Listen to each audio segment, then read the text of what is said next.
হামের প্রাদুর্ভাব ও টিকা কার্যক্রম নিয়ে জানাতে চাঁপাইনবাবগঞ্জ থেকে যুক্ত হচ্ছেন সহকর্মী ফয়সাল মাহমুদ।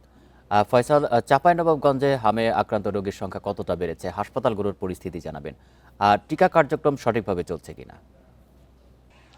দেখুন, চাঁপাইনবাবগঞ্জে আসলে হামের প্রকোপটা বেড়েই চলেছে। সারা বাংলাদেশের মধ্যে যে হামের সবচেয়ে ঝুঁকিপূর্ণ যে এলাকাগুলো তার মধ্যে চাঁপাইনবাবগঞ্জ একটি, এবং সবচেয়ে বেশি যে রোগী শনাক্ত হচ্ছে যেসব জেলায় তার মধ্যে অন্যতম চাঁপাইনবাবগঞ্জ। আমরা দেখছি যে জানুয়ারির শুরু থেকে আসলে হামের রোগী পাওয়া যাচ্ছে চাঁপাইনবাবগঞ্জে, এবং এটা 3 মাস পরে এসে আসলে এটি উদ্বেগজনক অবস্থায় রয়েছে এমনটি আমাদেরকে জানিয়েছে স্বাস্থ্য বিভাগ। আপনাকে যদি হাসপাতালের চিত্রটি বলি, জানুয়ারি থেকে এ পর্যন্ত চাঁপাইনবাবগঞ্জ জেলা হাসপাতালে 250 শয্যা বিশিষ্ট যে জেলা হাসপাতাল রয়েছে সেই জেলা হাসপাতালে হামের উপসর্গ নিয়ে চিকিৎসা নিয়েছে 562 জন শিশু। এর মধ্যে বেশিরভাগই নিয়েছে আসলে মার্চ এবং এপ্রিল মাসে, অর্থাৎ মার্চ মাসে আসলে হামের প্রকোপটা একেবারে ছড়িয়ে পড়ে জেলা পর্যায়ে। আমরা যেটা দেখেছি যে চাঁপাইনবাবগঞ্জ জেলা হাসপাতালের যে স্বাস্থ্য জেলা হাসপাতাল কর্তৃপক্ষ আমাদের যে প্রত্যেক দিনের যে তথ্যটি দেয় সেই তথ্য অনুযায়ী গত 24 ঘন্টায়, অর্থাৎ আজ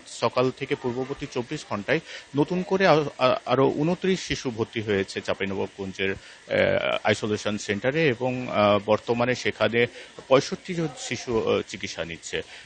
আমরা আসলে চাঁপাইনবাবগঞ্জের যে হাসপাতাল তত্ত্বাবধায়ক রয়েছে তার সঙ্গে কথা বলছি। তিনি যেটা বলছেন যে হাসপাতালের যে শিশু ওয়ার্ড রয়েছে সেখানে মাত্র 12টি শয্যা রয়েছে, সেখানে তো সাধারণ রোগীরা রয়েছেই, এর বাইরে আলাদা একটি আইসোলেশন কর্নার করে আসলে হামের রোগীদের চিকিৎসা দিতে হচ্ছে, যে কারণে আসলে নার্স এবং চিকিৎসকদের একেবারেই হিমশিম খেতে হচ্ছে চিকিৎসা দিতে হয়, কারণ তারা রেগুলার যে রুগী রয়েছে, সাধারণ যে রুগী তাদেরকে চিকিৎসা দেওয়ার পরে আসলে হামের রুগীদের চিকিৎসা দিচ্ছে। সব মিলিয়ে আসলে হাসপাতালে একেবারেই হিমশিম খেতে হচ্ছে চিকিৎসকদের। তারা যেটা বলছেন যে স্বাস্থ্য বিভাগকে এরই মধ্যে তারা অতিরিক্ত চিকিৎসক এবং নার্সের জন্য বলেছেন, সেটি বরাদ্দ পাওয়া গেলে হয়তো আর একটু সুবিধাজনক অবস্থা তৈরি হবে। আপনাকে আর টিকা কার্যক্রমের কথা যদি বলি, সারা বাংলাদেশে যে 18টি জেলাতে আসলে টিকা কার্যক্রম চলছে তার মধ্যে চাঁপাইনবাবগঞ্জ একটি, এবং চাঁপাইনবাবগঞ্জের 3টি উপজেলাতে এই টিকা কার্যক্রম চলছে।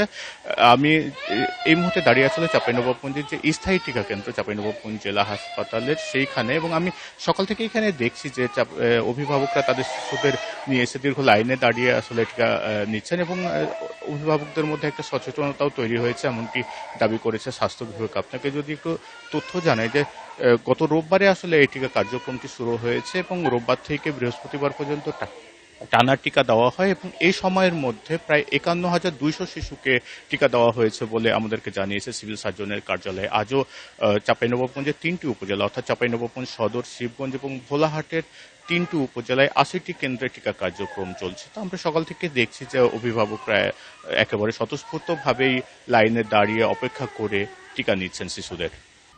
চাঁপাইনবাবগঞ্জ থেকে জানাচ্ছেন সহকর্মী ফয়সাল মাহমুদ।